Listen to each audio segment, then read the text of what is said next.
Hello, kids. It is Easter. So happy Easter. I am so glad that you are here, and I hope that you're doing something to celebrate. I am wearing my gold sparkly shirt, which I made just for today because I was so excited about Easter.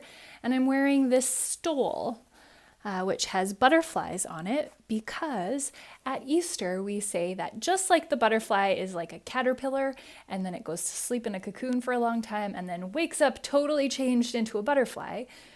When we celebrate Easter, that's what God does to us. God makes us totally new, like the butterfly.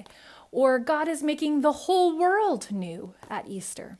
So we're going to read about that. If you want to go grab your Jesus Storybook Bible, you can, and you can follow along.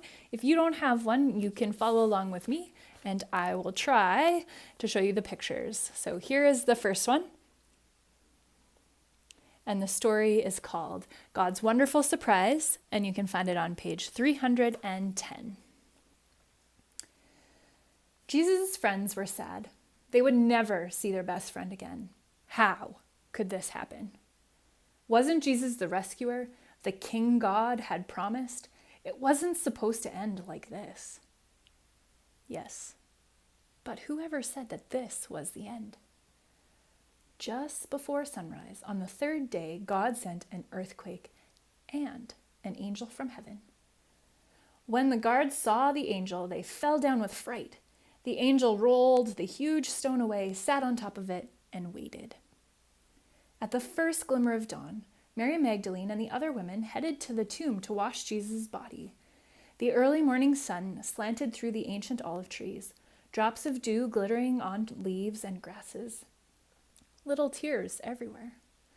The friends walked quietly along the hilly path, through the olive groves until they reached the tomb, and immediately they noticed something odd.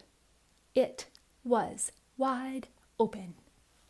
They peered through the opening into the dark tomb. But wait, Jesus' body was gone.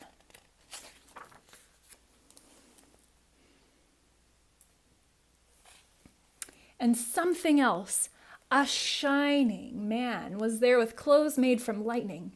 Don't be scared, the angel said. But they couldn't help it. They screamed anyways.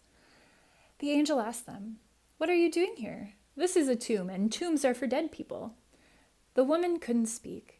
"Jesus isn't dead anymore," he said. "He's alive again." And their hearts leapt. And then the angel laughed with such gladness that they felt for a moment as if they had woken from a nightmare.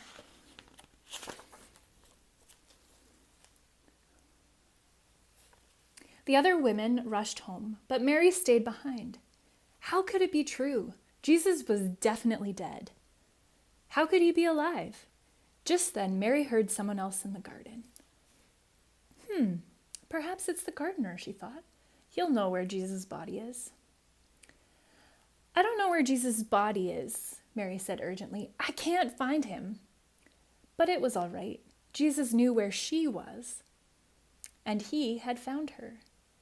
Mary. Only one person said her name like that.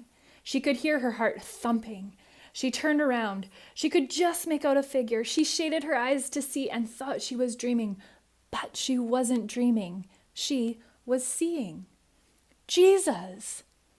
Mary fell to the ground. Sudden tears filled her eyes, and great sobs shook her whole body, and all she wanted in that moment was to cling to Jesus and never let him go. "You'll be able to hold on to me later, Mary," Jesus said gently, "and always be close to me. But now, go and tell the others that I am alive."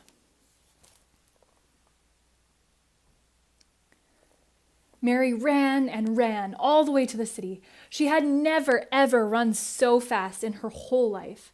She felt like she could have run forever. She didn't even feel like her feet touched the ground. The sun seemed to be dancing and gleaming and bounding across the sky, racing with her and shining brighter than she could have ever remembered in the clear, fresh air. And it seemed to her that morning as she ran almost as if the whole world had been made new. Almost as if the whole world was singing for joy.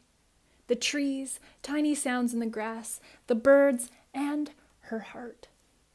Was God really making everything come sad? Was God really making everything sad come untrue?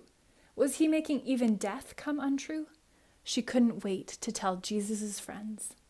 They won't believe it, she laughed. And of course, she was right. We hope that you have a very awesome Easter and that you celebrate together.